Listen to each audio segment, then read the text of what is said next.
Bom dia, boa tarde, boa noite a todos, aqui para mais essa aula da Sociedade Flor de Lis, dando aqui continuidade para as nossas poucas pessoas sobre a terceira montanha da evolução espiritual, né? A ascensão. Na primeira a gente falou sobre os trabalhos de Hércules, né? Paramos no nono trabalho, que era capturar o cinto de Hipólito. E agora na terceira montanha continua esses trabalhos com o 10º, o 11º e o 12º trabalho.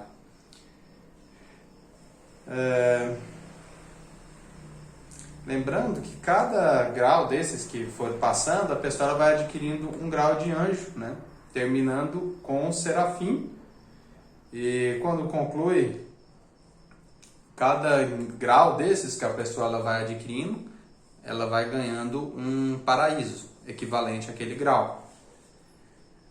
E as cores dos mundos, dos paraísos, eles vão seguindo a linha mais ou menos de acordo com as asas angélicas, né?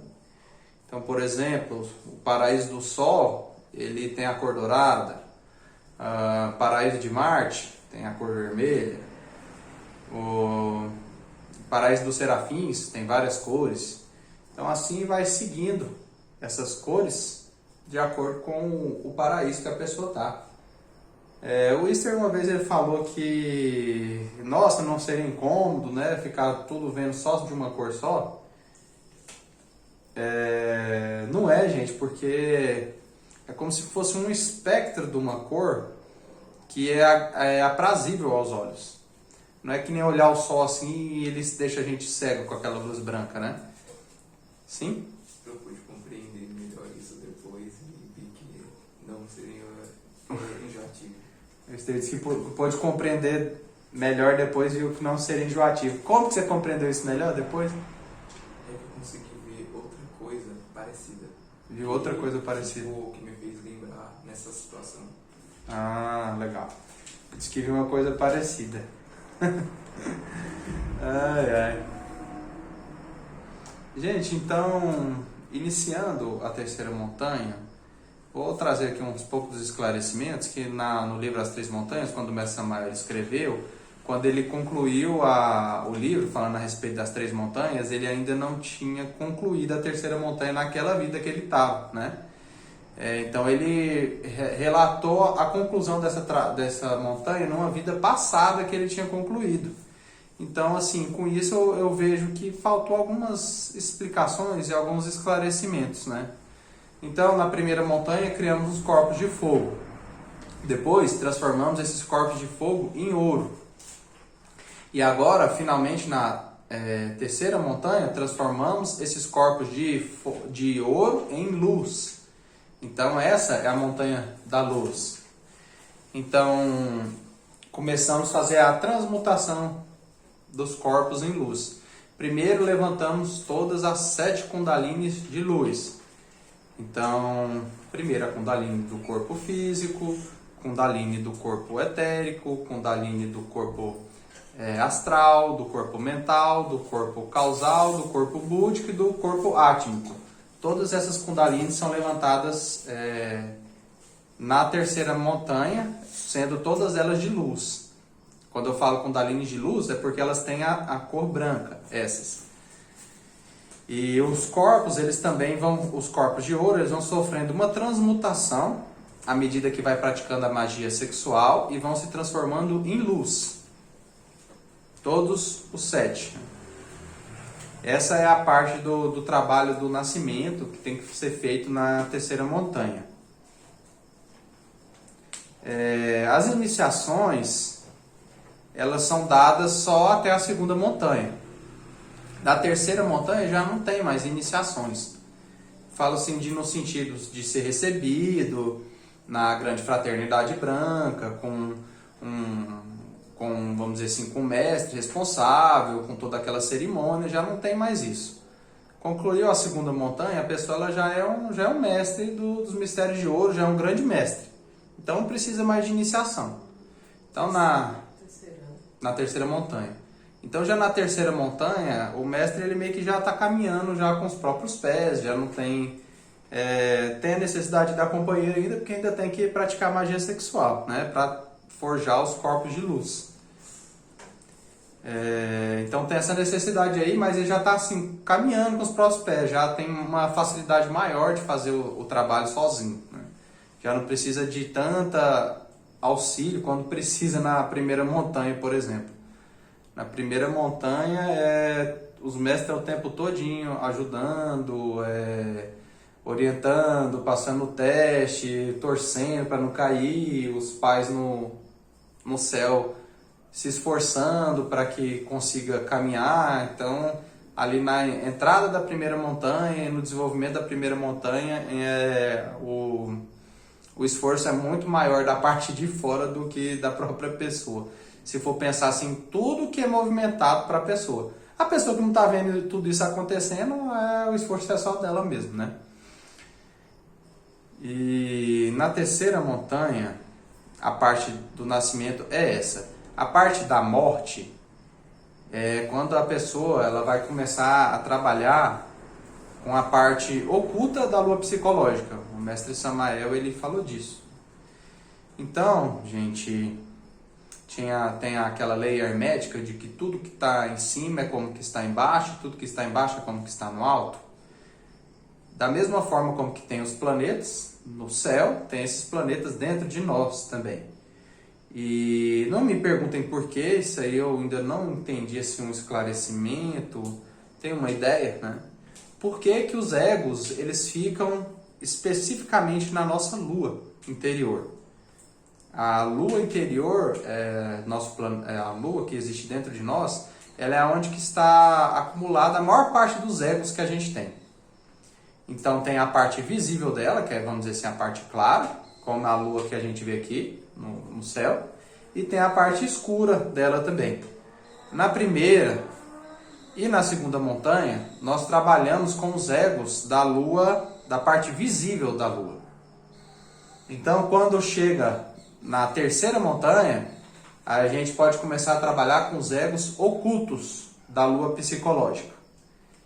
Como dizia, né, o mestre Samael, esses egos eles são tão terríveis e tão piores que se dissessem para qualquer um de nós que a gente tinha aquele pecado ou aquele outro, a gente nunca acreditaria naquilo.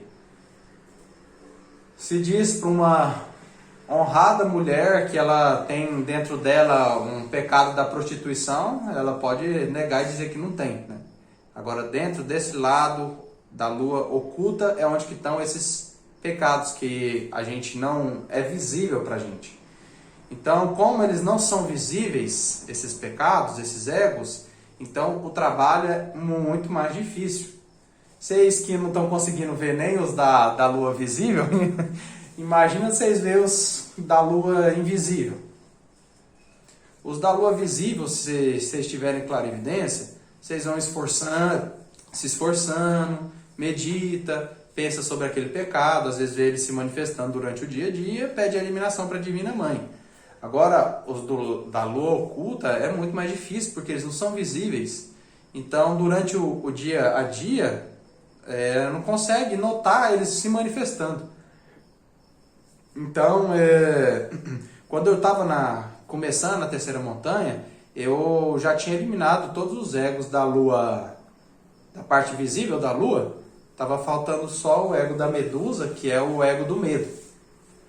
Então, eu achava que já tinha terminado tudo. Aí eu estava dando uma aula, e dei uma aula sobre como eliminar os pecados. E assim comecei a ver alguns manifestando e fiquei assim, uai, mas se eles estão todos eliminados, como que eles estão manifestando? Aí fiz uma projeção astral até a minha lua, e ali vi só a Medusa, né? Ela tentou me atacar. Eu me livrei dela e parti para o lado oculto da lua, psicológico. E ali comecei a olhar e era muito escuro.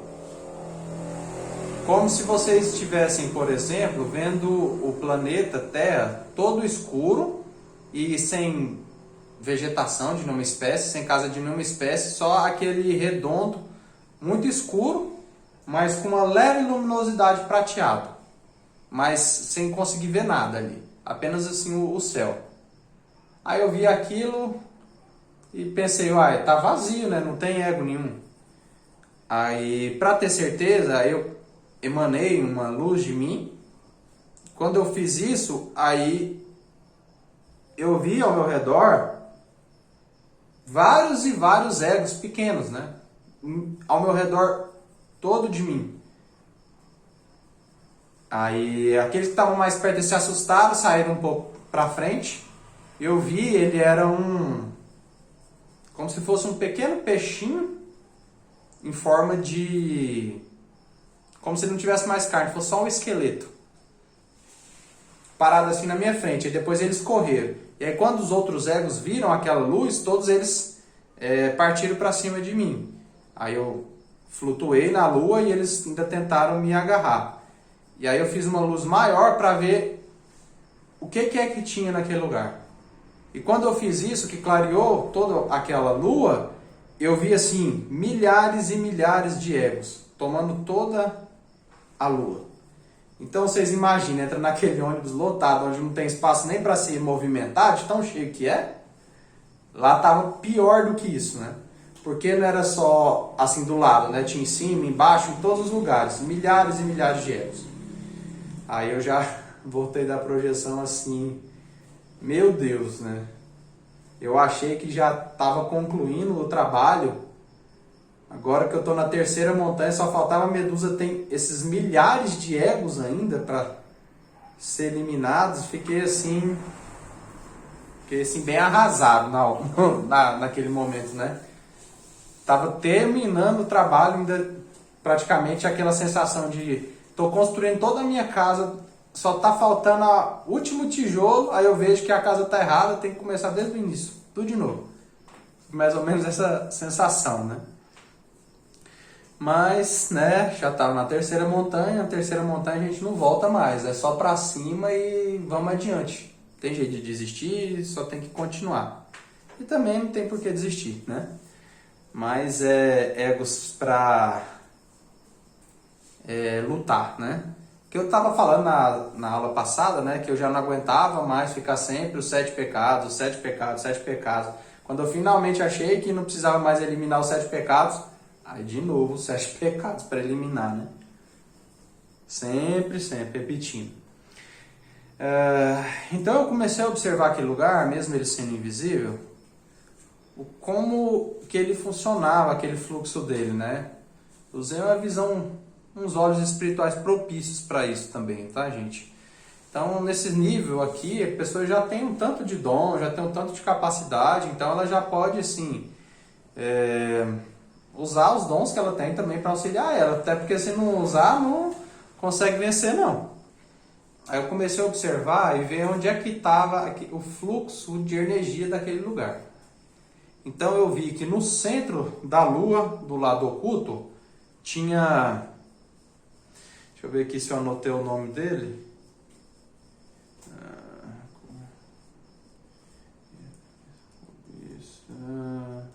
Achei. No centro de toda a lua tinha um eu causa da luxúria. Eu estou dizendo assim eu causa, mas ele é como se ele fosse anterior ao eu causa, né? Quando o mestre Samael ele dizia sobre os eus causa, ele estava falando dos chefes de legião que comandam todos esses pequenos demôniozinhos interiores, né? Eu já tinha eliminado esses eus causas, mas aí no lado oculto da lua psicológica tinha também o eu causa que comandava todos aqueles outros menores. E sabe o que é interessante disso tudo? Os egos da parte visível da lua psicológica, eles são animais, né? Porco, gato, alce, cavalo, burro, dragão, serpente, são animais visíveis, né? São esses da lua psicológica, visível. Agora da parte invisível, se assemelha com os peixes das profundezas do mar. Então todos os egos da parte oculta da lua são todos peixes, de diferentes formas. Como se fosse daqueles mares mais profundos, onde tem aquelas criaturas mais bizarras. Então, assim é esse outro lado, né? Então, no centro, que estava, vamos dizer assim, mantendo toda essa escuridão, existia no centro a luxúria.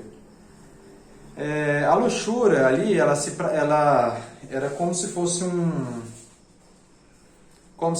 uma forma humana, e ela ficava sentada em uma elevaçãozinha que tinha ali, e fosse um homem assim bem gordo, mas com características de peixe. Isso aí que eu tô falando, gente, eu tô falando pra vocês porque isso aí existe dentro de vocês também, tá? Quem não eliminou tem. E pra quem um dia chegar nessas alturas, né, Gilberto, que nem a gente teve falando, sabe que muita gente não vai chegar, não tá chegando nem na segunda, vai chegar na terceira, né, que é tão difícil. Mas o mestre Samael achava isso também, teve gente que chegou, né? A gente deixa também, porque um dia um ou outro chega, né? Gilberto teve me falando hoje, assim, lembrando o mestre Rabolu, né? Que o mestre Rabolu já estava quase chegando na autorrealização, e olhava para trás, aí lá longe tinha um que estava vindo, né? Chegando junto com ele, bem longe. Então é mais ou menos assim que a gente sente também, né?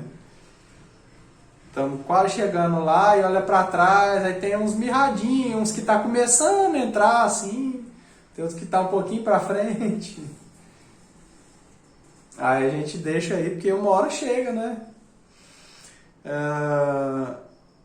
E aí era a luxúria que estava no centro daquilo. Porque diz, né, que a luxúria foi o pecado original. Então ela que sustentava toda a escuridão da parte oculta da lua. E aí em volta dela, aí ficavam circulando os egos.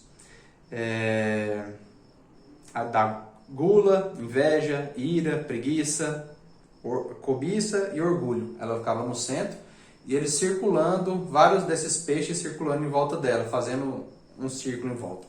Como se todos esses pecados eles estivessem reverenciando e adorando a luxúria. E a luxúria era o senhor deles, né? Mais ou menos dessa forma. E aí, então, para começar a eliminação, aí eu comecei pegando desses que estavam circulando ela um por um. Que eu não sei como que eu notei na época, que já tem um tempo, mas eu percebi que a luxúria e esses peixes que estavam ao redor dele, né, esses pecados, eles que estavam sustentando a escuridão da lua.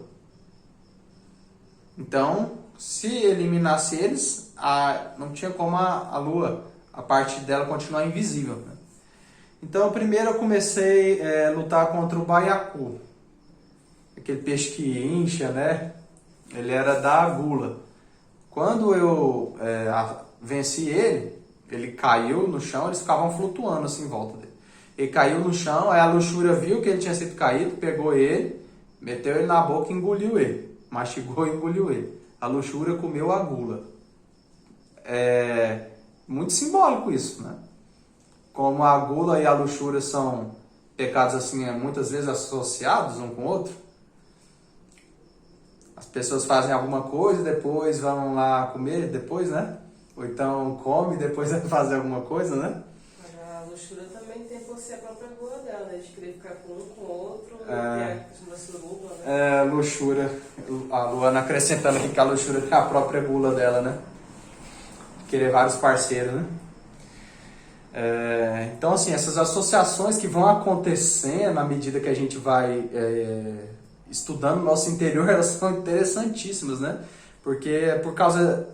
Dentro de nós acontece às vezes assim de forma simbólica, mas é pelo simbolismo, aí você vai ver da forma como acontece no nosso convívio diário com as pessoas e ver que tem aquilo que aconteceu, vamos dizer assim, de certa forma simbólica dentro de nós, né? Que simbólico mesmo não é nada, né? Acontece de verdade mesmo. Aí a inveja, ela era uma espécie de uma medusa do mar. A medusa do mar, ela é tipo uma água viva, né? Ela tinha um comportamento, mas só que em vez dela fazer assim, para cima, ela fazia lateral.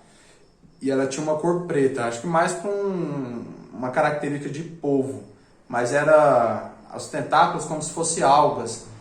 Então era assim um peixe que a gente não encontraria hoje em dia no mar, né? Talvez no passado, não sei, né? Aí essa foi... As formas de eliminar foi sempre as mesmas, tá, gente? Pedindo para a Divina Mãe, eliminação, durante o trabalho com o arcano. Aqui nesse caso, em alguns momentos eu utilizei a hóstia sagrada, né, que eu já estava usando. Então a inveja foi eliminada. Aí depois o outro, a ira. Aí a ira, ela era um peixe-espada, ficava rodando em volta dele. Peixe-espada, olha a característica, né? Aquela ponta no nariz que usa para perfurar as pessoas. A característica da ira, né? Semelhante, né? Quando a pessoa está com ira, quando ela direciona as palavras dela irada para alguém, né? Como se estivesse perfurando a pessoa. Característica aí, né? A preguiça era aquele peixe, eu não sei o nome dele, aquele que apareceu no Procurando Nemo, que ele é muito profundo e ele tem uma luzinha assim na frente dele, que aí quando o peixe ele vai comer a luzinha que ele vê nele, aí ele pega e devora o peixe, né? Peixe fantasma, não? Peixe fantasma? Uhum. É, o Wilson e a Luana estão confirmando aqui, que eu chamo de peixe fantasma o nome do peixe. E ele representando a preguiça. Interessante, né? Vocês verem como é que é a preguiça. Tem a luzinha ali, aí você vai se aproximando. Não, vem cá, só deita aqui no sofá. Tão gostoso. Deixa pra lá. Quando a pessoa deita, pronto, o peixe pegou, né? E se vocês forem observar, a preguiça ela age bem dessa maneira, né? A Luana aqui querendo arrumar a casa, eu falo, não precisa não, deixa pra lá, né? Depois você arruma. O braço do peixe ficou lá. Aí pega é fisgada, né, e acaba ficando lá. Então a preguiça ela tem essa característica, né? Se tem um preguiçoso no lugar, aí os outros já vai tudo se amontoando ali, ó. Quando vê, tá todo mundo bebendo água de coco, balançando na rede. A preguiça ela tem essas características. Por isso que eu tô falando, gente, quando vocês encontram o animal, fica muito mais fácil de vocês compreender o pecado, né? A cobiça, ela era uma espécie de enguia elétrica. Tocou, tomou choque, né? Bem assim que é os bandidos também, né? A pessoa não pode chegar perto, né? Sempre que vê já quer abocanhar, né? Bem parecido com a enguia também. E o orgulho, ele era uma espécie de um peixe dourado, só que ele era brilhoso, de cor negra. Então, o orgulho, a vaidade, né? Eu sou o mais bonito. E ele nem era o mais forte. Todos esses foram eliminados, né, aos poucos. Aí, quando eu eliminei todos eles, que ficou só a luxúria, à medida que eu ia eliminando eles, a força da escuridão ia diminuindo. Diminuindo não, né? Se abrandando lá na lua, né? A força da escuridão. Quando estavam todos eliminados, que aí só a luxúria tinha que manter a escuridão da parte oculta todinha, aí, cara, o gordinho lá começou a sofrer, viu? Se esforçou pra caramba, aí pra tentar manter a escuridão. Aí quando ele começou a não conseguir mais, como se a nossa lâmpada aqui começa a piscar, aí a escuridão apagava todo nele, voltava todo nele, depois ele expandia de novo, aí foi indo até que ele não aguentou mais. E aí ficou toda clara a minha lua interior. E aí já utilizando a hóstia sagrada, em conjunto com a Divina Mãe empunhando uma lança gigante, ela passou voando e atravessou ele no centro da barriga dele, com uma lançada como daquelas da Idade Média. E aí seguindo, atacando ele foi eliminado, né? E aí depois disso, aí todos os peixes que estavam ocultos meio que ficaram em desespero, né? Correndo para todos os lados, procurando escuridão para todo lado, mas não conseguiam encontrar nada. E aí assim foi muito mais fácil eliminar eles, né? Porque todos eles estavam visíveis, né? E aí com uma sequência de série de ataques, né, usando a esfera crística, eliminei todos eles, né? Não tem como detalhar um por um, gente, porque são milhares de euzinhos, de pecadinhos, e aí a gente vai ficar aqui para sempre, né? E teve alguns desses que eu tive autorização, né, da Fraternidade Branca, de Deus, para eliminar vários de uma vez. Mestre Samael dizia assim, com muita sabedoria, né, que Aquele que está caçando tem que caçar uma lebre por vez. Ou seja, se você está trabalhando com pecado, foque-se naquele pecado até que ele seja eliminado. Não faz assim, começa a atacar ele, aí larga ele de lado, vai para outro pecado, aí depois vai para outro pecado, vai para outro pecado, vai para outro pecado, que assim, aquele que quer caçar milhares de lebres não caça nenhuma, né? Tem que ter foco nenhum, trabalha 3 meses nele até ele morrer, passa para outro, trabalha nele 3 meses até ele morrer e assim vai indo. Claro que a clarividência ajuda nisso. O Easter levou, foi quantos meses o Easter naquele primeiro? Foi de um mês. Um mês? Mas você só deu um mês de... Acho que o Gilberto, no dele aí que estava trabalhando também, levou acho que 2 meses. Esses egos mais fortes aí, ó, tão. E esse outro aí até agora nada, né? Já tá chegando um mês já aí também, né? Destruiu tudo. Só as mãos. Então, assim, esses mais fortes levam por aí, em torno de um mês, né? Os mais poderosos vocês não vão conseguir vencer, mas é por aí, né? Motivação suficiente. Agora, não vão conseguir vencer sozinhos, né? Se eles tiverem estudo, ajuda, vocês conseguem, né? Gilberto venceu dele aí, ó, tô muito feliz com a conclusão que ele conseguiu, mandou bem, Gilberto. O Easter batendo palma aqui. Teve meu auxílio, mas nos próximos você vai conseguir, não é assim mesmo. Aí esses primeiros aí, vocês vão ter que batalhar mais com o tempo com eles. Claro que toda vez que a pessoa pede a eliminação de um ego, um eu é eliminado. Então tem esse outro aspecto também. É como assim, vocês estão caçando com ele, né? Mas sempre que você atira, você mata um rato. É mais ou menos desse jeito. Você não pega o coelho, que é o que você quer, mas sempre que dá um tiro, você mata um ratinho. Então tem essas formas de trabalhar também. Essa aí do que o Mestre Rabolo já falou, né? Trabalhar com a morte em marcha. Vai eliminando aos poucos. E os maiores tem que ter um estudo, gastar um tempo neles, para vocês verem. Lá no livro Aprendiz de Mago 1, eu falo quando eu lutei com o bode, né? Só que aquele bode eu já tinha visto ele. E eu já tinha atacado ele quando eu era solteiro. Só que eu não sabia que era o bode, não sabia qual que era a forma dele. Mas eu já tinha ele nas minhas anotações, eu já tinha visto ele se manifestando. Mas não tinha condição de lutar contra ele sozinho na época, né? Então, tenham o caderninho de vocês, de anotação de cada ego que está manifestando. O meu chegou aos 60 páginas. Só de estudo sobre os egos, né? Isso aí porque eu parei, ainda se tivesse continuado. E aí assim, eu recebi autorização de eliminar vários ao mesmo tempo. Porque eu já tinha já fiz esse trabalho várias e várias vezes. Levantei, caí, levantei, caí, levantei, caí, levantei, caí, levantei, caí. E não sei quantas vezes foi, mas não foi todas ainda que eu levantei e caí, não.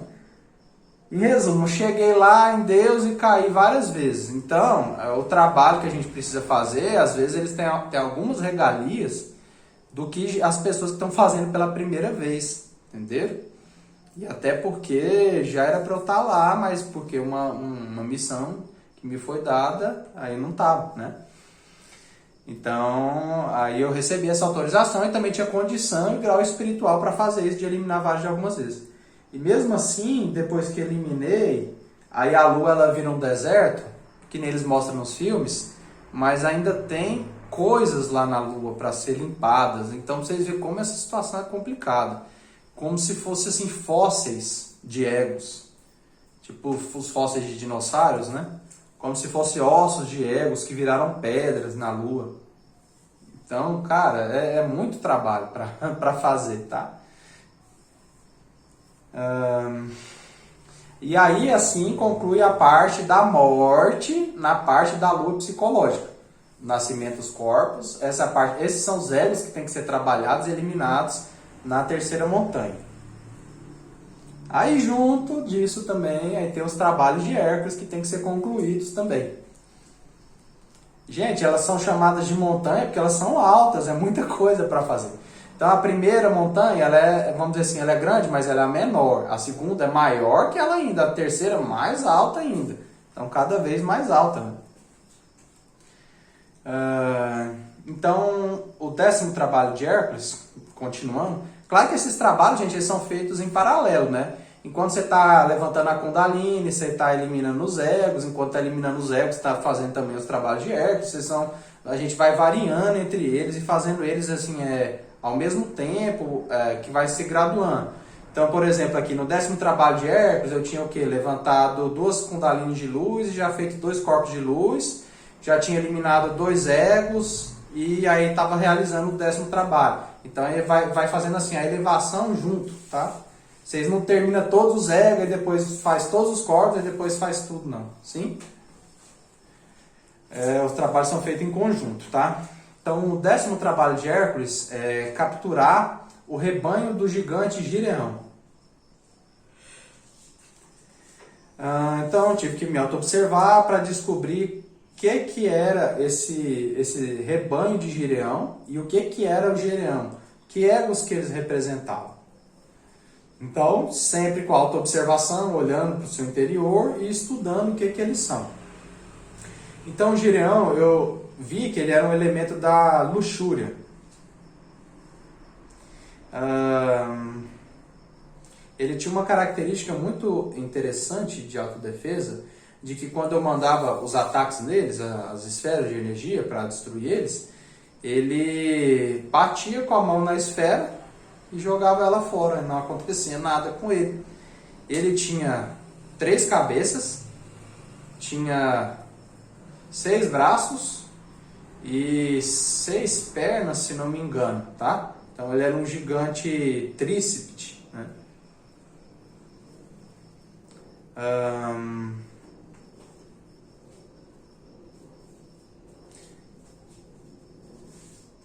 Para eliminar ele, eu fui fazendo da seguinte forma: eu fui estudando ele, cada detalhe que ele tinha, e a partir das formas de manifestação dele, eu ia atacando ele. E aí antes ele que batia nos meus ataques, jogava eles fora da Divina Mãe, aí fazendo o pedido a partir do estudo, aí quando a bola pegava no braço, aí ela destruía um braço, aí destruía outro braço, destruía uma perna, destruía uma cabeça, e assim eu fui estudando e atacando ele até ele ser eliminado, não sobrar nada. Assim foi eliminado o Gireão. E o Gireão, sim, ele se apresentava como esse gigante dentro do meu interior, né? Não era que nem na parte lá da segunda montanha, que o Leão de Nemé já era uma representação de vários egos, né? Que eram as 3 fúrias, o dragão, né? Então o Leão de Nemé representava vários. O Gireão ele já era na forma de gigante mesmo. Depois teve também os cães de guarda do Gireão, que o Gireão ele tem 2 cães de guarda, um chama Ortus e o outro chama Eurytion, que são os cães que vigiam o rebanho dele para que Hércules não possa capturar o rebanho, né? Então, o primeiro ele apresentava com um elemento de ira, um desejo de destruir, gritar, berrar, xingar. Já o segundo, ele era, vamos dizer assim, um cachorro da razão, né? Ficava também da ira, mas sempre pensando assim, eu tenho razão. Quando a pessoa briga uma com a outra e fala, não, eu tenho razão, eu que estou certo, vocês estão errados. É sempre a razão de tudo, né? Inclusive tem um pouco de orgulho nisso também. Mas era o cachorro da razão, né? Ego da ira da razão.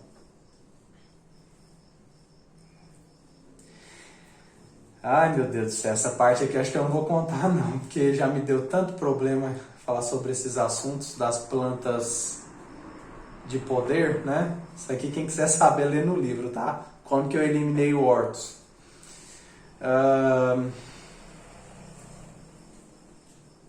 Em resumo, teve uma diferença nele, tá?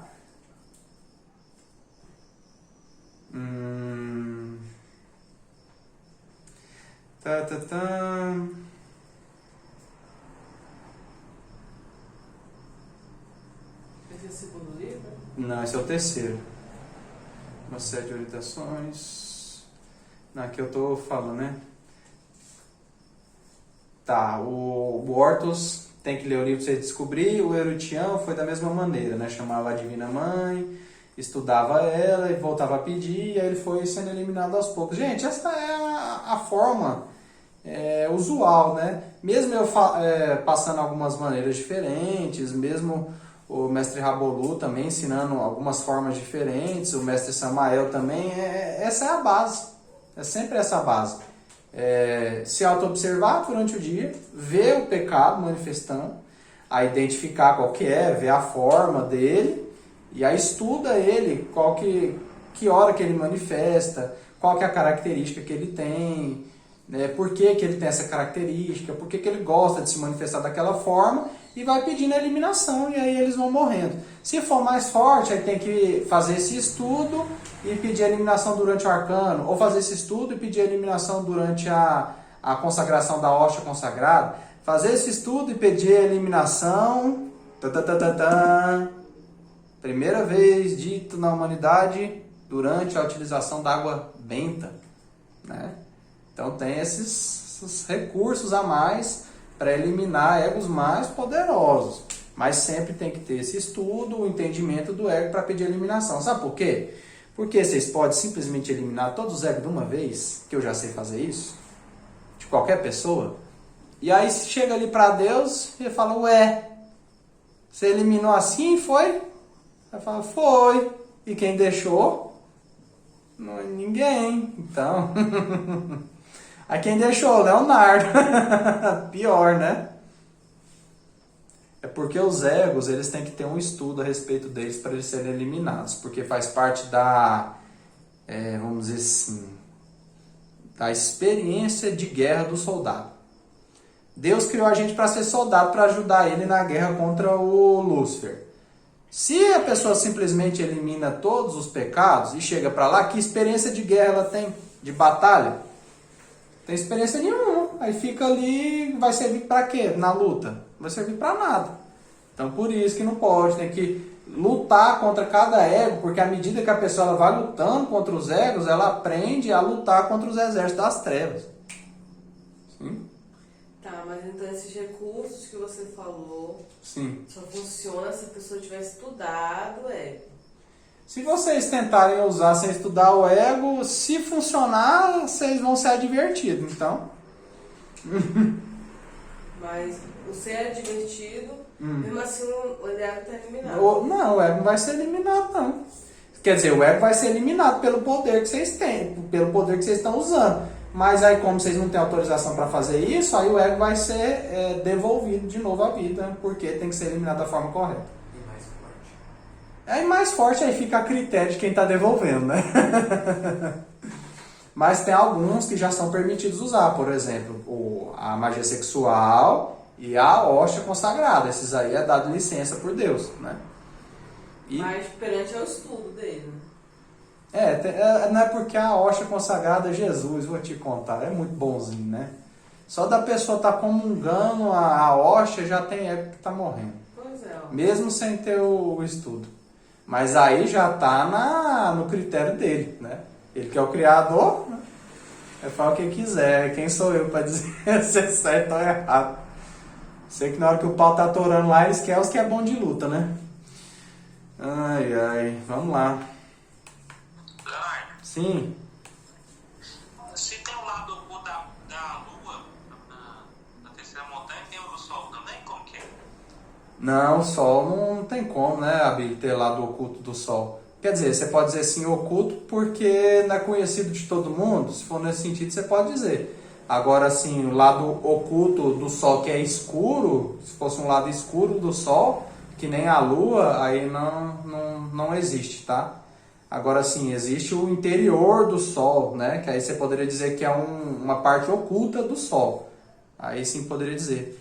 Inclusive, na segunda montanha a gente falou que o Sol, vamos dizer, a parte inferior do Sol que é dentro dele, não existe inferno lá, porque ele é um lugar puro, né? Respondi a pergunta? Respondeu.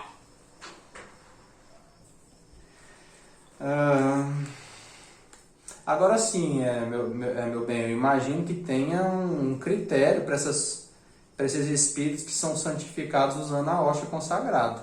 Não, aí ele tem pega que... tipo assim, a Bíblia, o Istre, Se eles for usando ela. Zilda, aí vai usar a hóstia, vai eliminar ela, mas não fez nada pra ter esse negócio de Não, alguma coisa fez, né? Mas assim, a hóstia ela é utilizada para remissão dos nossos pecados. Agora tem aquele trem do limite, né? Uma coisa é você tomar a hóstia e eliminar os eus.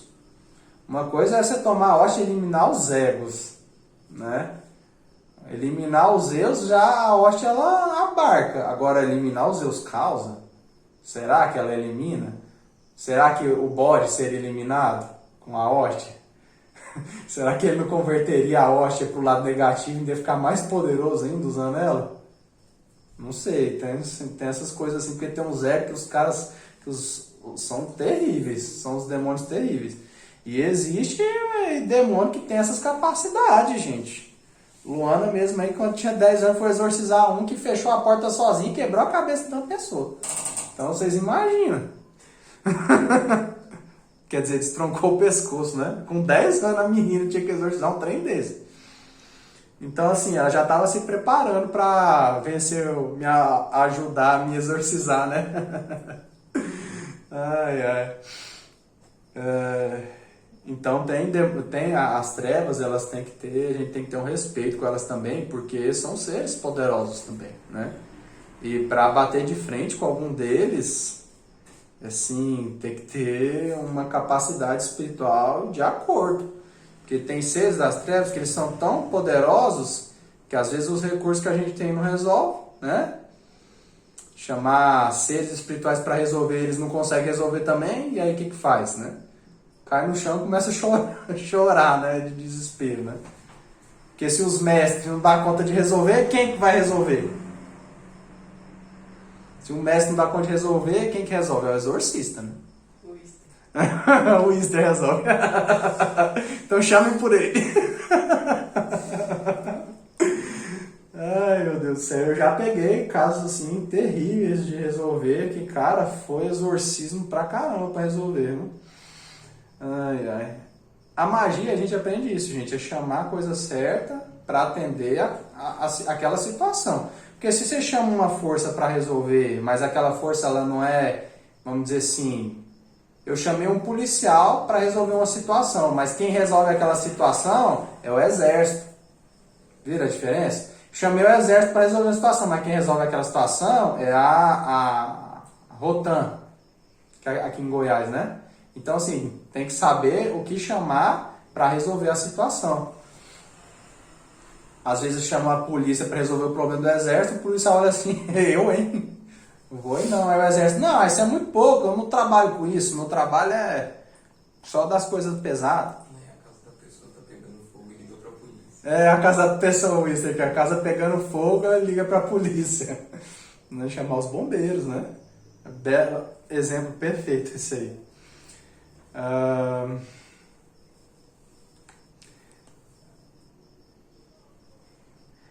E quando eu finalmente venci esses obstáculos, me tornei pastor. Para minha surpresa, aqueles animais que antes se apresentavam como vacas se transformaram em belas mulheres demoníacas, com chifres e caudas. Logo após as manifestações, comecei a parecer-me com aquelas velhas senhoras, ranzinzas, picuinhas, fofocas, deboches, pirraças. Essas e muitas outras manifestações designavam aquelas vacas. A eliminação se deu quando compreendi seus significados, com isso puderam ser eliminados com a esfera crítica. Então essas vacas dos rebanhos de Gireão, elas representavam essas mulheres velhas que ficam ali conversando potoca, né? Fofoqueira, ranzinza, fica reclamando da vida, debochando uma da outra, pirraçando uma a outra. Então essas vacas representavam esses egos, né?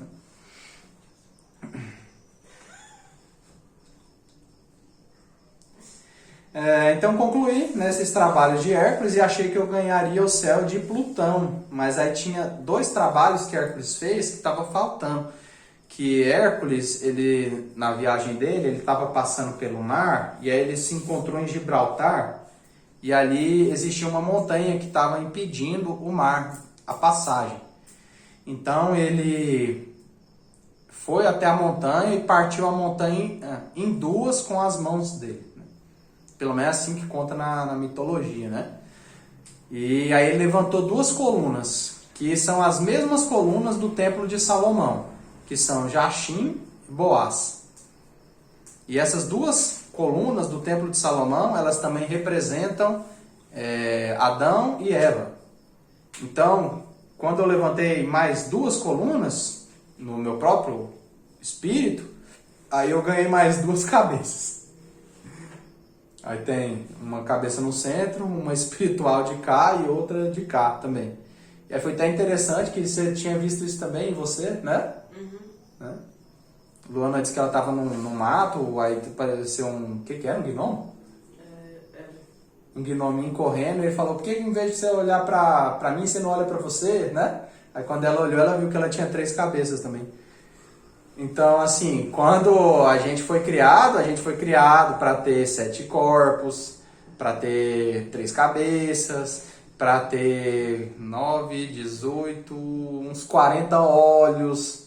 Então a gente foi criado para ter tudo isso, mas aí, né, deu ruim, aí a gente foi criado o quê? Com 2 olhos e um corpo. Faltando um monte de coisa, né? Sem coluna, sem cabeça, sem olhos, sem asas, né? Faltou tudo só, né? Só faltou tudo na criação, né? Aí por que isso aí, gente? Só Deus sabe, né? O que aconteceu lá que a gente foi criado incompleto assim? Mas aí a gente tem que trabalhar e ir completando tudo isso, né? Esses trabalhos das 3 montanhas é para completar o que em nós faltou. Porque se nós nos dizemos imperfeitos, o que é ser perfeito? Se eu faço uma escultura e está faltando a cabeça, ela é perfeita? Pergunto para vocês, é perfeita? Se está faltando a cabeça da escultura? Se for branca sem cabeça, é. Não, mas aí eu fiz ela sem cabeça porque eu quis, né? É perfeito. Imperfeita, porque está faltando uma parte. Aí quando eu botei a cabeça, ela ficou perfeita. Fiz uma refeição, essa refeição ficou perfeita. Por quê? Porque tem todo o tempero, todo o sabor que precisa ter. Aí eu como a refeição, nossa, tá sem sal, não tá boa. Ficou imperfeito. Imperfeito é quando falta algo para completar. Perfeito é quando está completo. Inclusive, o sinônimo de perfeição é completude. Interessante, né? Então, nós somos imperfeitos porque falta coisas em nós. Essas 3 montanhas são para a gente ir colocando em nosso espírito aquilo que falta. Quando termina a 3ª montanha, estamos perfeitos. Por quê? Porque já tem tudo o que precisa ter. Então, por isso que é importante fazer essas 3 montanhas. Agora, a grande maior parte da maioria da humanidade não vai atingir esse nível de perfeição jamais, né? Vai atingir o nível de perfeição o quê? Da essência, que a essência vai ter tudo o que ela precisa ter. A essência. Agora, o espírito, os pais... E assim aí eu conquistei o 10º céu. E aí as asas de serafim dessa vez não eram asas. Era como se tivesse aparecido 2 buracos negros nas minhas costas. Ficavam girando. Foi um trem assim, gente do céu, o que é isso, né? Até hoje eu não entendo o que queria dizer isso, né? Com 2 buracos negros nas costas, nos lugares das asas. Conquistando o céu de Plutão. Vamos lá, que eu acho que os outros, o 11º e o 12º vão ser menores. O 11º trabalho é conquistar as maçãs das Hesperídeas. A maçã das Hesperídeas, ela é uma árvore sagrada onde tem maçãs de ouro. Essas maçãs de ouro, essas árvores, elas são guardadas por um dragão e elas também são guardadas pelas Hesperídeas, né? Por isso que é maçã das Hesperídeas. Que elas são como se fosse um ser da natureza que pode se manifestar tanto como homem ou como mulher. Para as mulheres, eles se aparecem como belos homens. Para os homens se aparecem como belas mulheres, feitas de plantas, né? Com características de plantas e característica humana. E bonitas também, né? Nesse momento também é o momento em que tem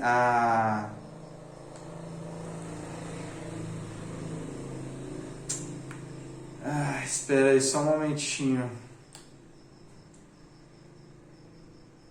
Qual que é o nome desse gigante, meu Deus do céu? É que tem uma luta com um gigante aqui também, tô tentando lembrar o nome dele.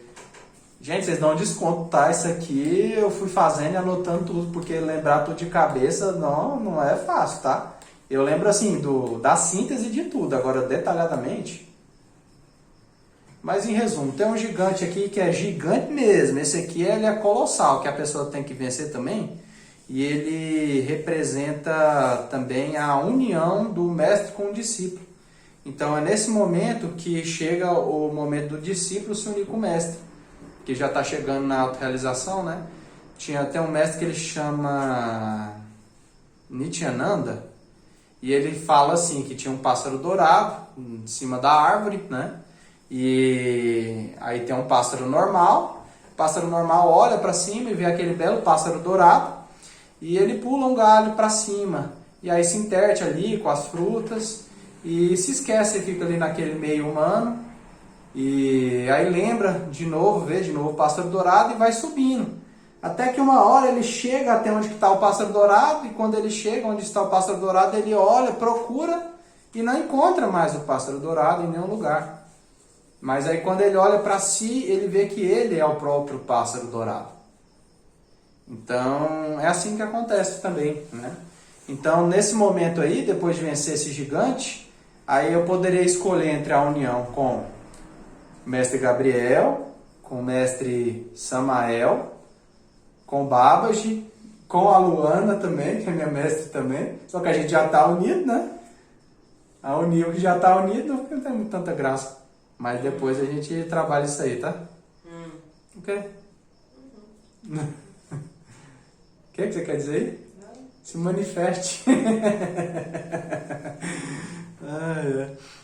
Aí assim, escolhi o mestre Gabriel, como não tinha outro jeito, né? Foi o meu primeiro guia também, né?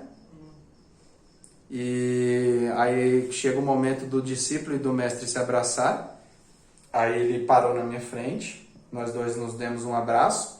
E aí quando eu dei um abraço, Luana viu também, né? Puxou um fôlego e soltou o ar e a gente se abraçou e aí se unimos. Eu me uni com ele. Nesse momento, mestre e discípulo se tornam um, que é a parte do quando vence esse gigante, né? Que na Ilíada e Odisseia diz assim que quando o Virgílio, né, tá mostrando os infernos para o Dante, aí depois que Dante ele vence o gigante, aí Virgílio e Dante eles se abraçam. Nesse momento que abraçam, mestre e discípulo se tornam um. Então a partir dessa mesma representação ela acontece aí nessa 11ª montanha, né? Então tem essas mesclas aí. E é sempre o discípulo e o mestre se unindo. Espero que não deixe ninguém assustado com isso, tá, gente? Isso aí todo mundo vai passar por isso, né? Quem quiser. Hã? Quem quiser. Todo mundo, né? Por favor, né? Alguns vão passar por isso. E não podia ser diferente, né? Para continuar na mesma família, né? Agora continuando com a árvore, né?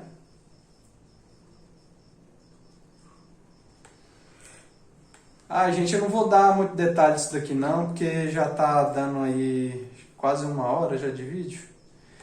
E depois também para não dar spoiler do livro todo, né? Depois vocês vão ler para quê?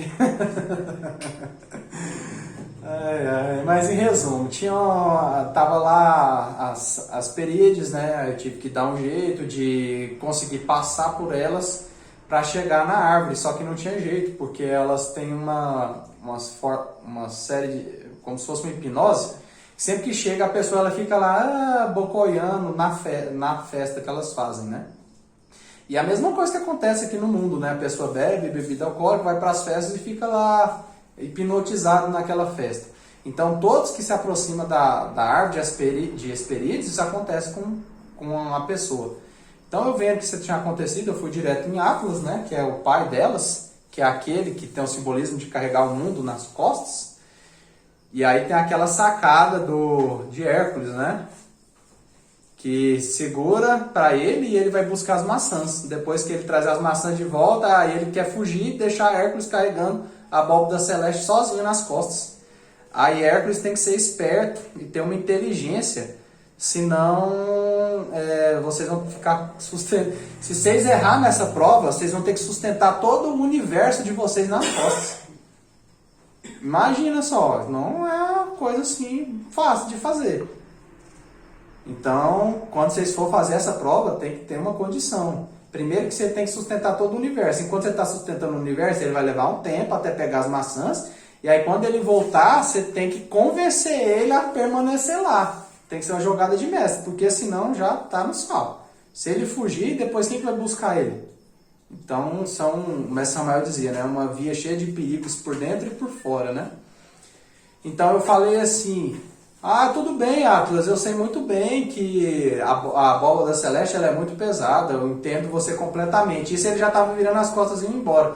Porém, você sabe que existe um segredo na abóbora celeste que apenas quem está segurando ela é capaz de saber?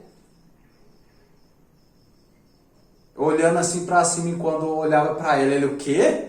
Eu, tipo assim, eu tantos anos cuidando da abóbora celeste e não sabia que ela tinha um segredo oculto?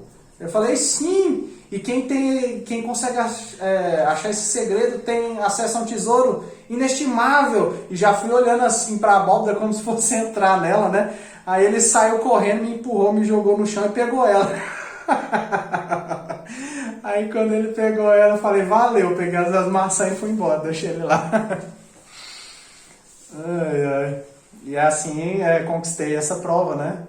Das maçãs das Hesperídeas. Essa aí fui eu próprio, tá, gente? Essa aí não era com a Divina Mãe, não. Aí eles vão e usam o mesmo exemplo. Sim? Aí, Fala mais alto. aí no caso, ele ficaria segurando pela eternidade a abóbora celeste. Esse segura pela eternidade. Mas ele é você também, né? Só que é um aspecto seu que foi criado para isso, só que ele não quer fazer isso, entendeu? É tipo aquela pessoa que foi criada para aquele, vamos ver assim, fala um trabalho, limpador de fossa. Gente, sem querer judiar dos limpadores de fossa, todo o trabalho é importante. Mas, por exemplo, a pessoa que é limpador de fossa e não quer ser, entendeu? Primeira oportunidade que ele tivesse para pegar uma coisa melhor, ele vai pegar, né? Mesmo sendo, vamos dizer assim, mesmo a função dele sendo aquela. Mais ou menos o que acontece com Atlas. Porque a função de carregar o mundo nas costas não é fácil, né? A gente tem que carregar o que? O trabalho nas costas já não quer, né? Às vezes tem que carregar o que? A religião, a família, o trabalho, a gente já quer sair correndo todo mundo. Até a própria pessoa mesmo. Hã? Si próprio Às vezes carregar nós mesmos nas nossas costas a gente já não quer, né? Pois é, e você imagina carregar o universo interior inteiro nas costas? É assim, dá uma penúria, né? Mas quando eu venci esse trabalho com a Era, aí facilitou muito o trabalho dele, né? Porque antes ele carregava assim, né? Tinha que ficar carregando assim nas costas. Aí já depois, por esse motivo específico, que eu falo para as pessoas que estiverem fazendo a segunda montanha, fazer em conjunto também com as maldições de Hera. Porque quando a Divina Mãe vence e também vence com as maldições de Hera, o Atlas ele é muito fortificado. Então ele que estava carregando assim, quase sem dar conta, ele ganhou tanta força que ele jogou a abóbora assim para cima, segurou ela com um dedo e falou, nossa, como está fácil segurar ela agora. Então agora ele segura assim com uma mão. Né? Depois agora pode trocar a mão, né? Já facilita, né? Quando a pessoa ela vence, pega essas maçãs de Hesperídeas, aí é o momento da união dela com o intercessor elemental da natureza dela, que é também uma parte do ser dela. Então, sai uma raiz da árvore e ela se integra, entra numa parte do espírito, e aí a pessoa ela se torna também uma força da natureza também, porque aí agora ela está unida com o elemental da natureza. Uma ligação direta com a mãe natureza.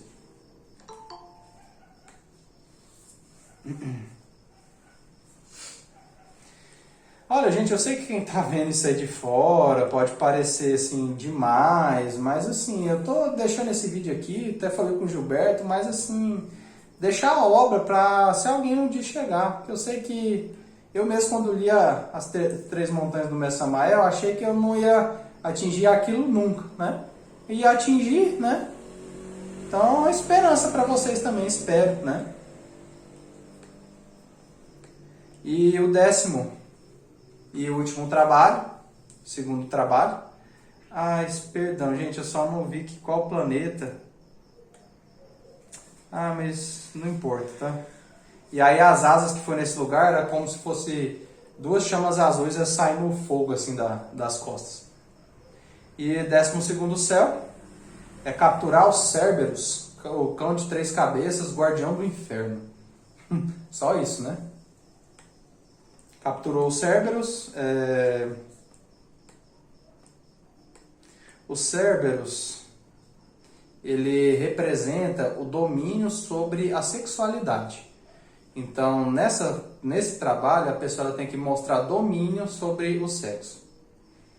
Tanto na prática, quanto no dia a dia. Tem que mostrar que não é o sexo que domina a pessoa que domina o sexo. Então, olhadinha para o lado, para a rua, já está mostrando que não tem domínio, né? Então, tudo isso, para passar nessa prova, dominar o cérebro, é dominando o sexo. Mostrou o domínio, ganhou a prova. Então, foi basicamente isso que aconteceu, tá? Aí eu não vou entrar nos métodos aqui de falar o que eu fiz, tá? E acho que nem aqui eu não falei também. Porque isso aí é intimidade, tá, gente?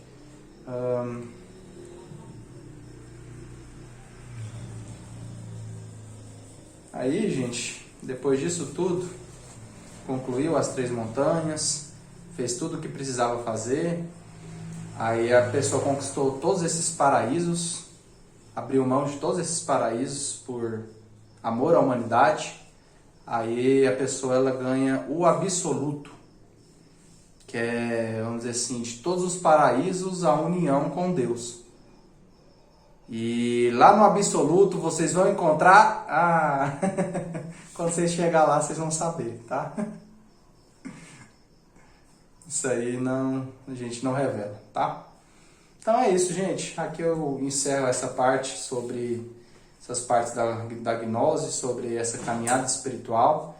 Se tiver qualquer um de vocês que vê esse vídeo, que precise de auxílio, até vocês mesmos que sejam da gnose ou da magia, que seja, vocês podem entrar em contato aí comigo no WhatsApp, que eu vou estar auxiliando quem precisar eliminar ego. Eu posso falar onde que o ego está, se está eliminando ou não, que nem fiz aí com o Gilberto, com o Easter, para facilitar o caminho para vocês, tá? Quando tem um mestre autorrealizado, encarnado, fica mais fácil a autorrealização das outras pessoas também. E também fica mais fácil as pessoas terem concessões com o mestre encarnado. Então, por exemplo, o que é uma determinação? Não ter derramamento de sêmen. Isso é uma determinação, né? Só se autorrealiza se guardar. Com o mestre encarnado, isso pode ser, vamos dizer assim, amenizado. Entenderam? Então, eu estou aqui para facilitar o caminho para todos os que quiserem chegar até onde eu cheguei, tá?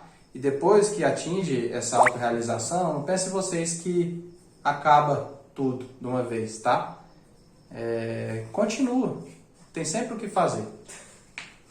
Então é isso. Agradeço a todos que estiveram presentes, que estiveram assistindo. Fiquem com Deus.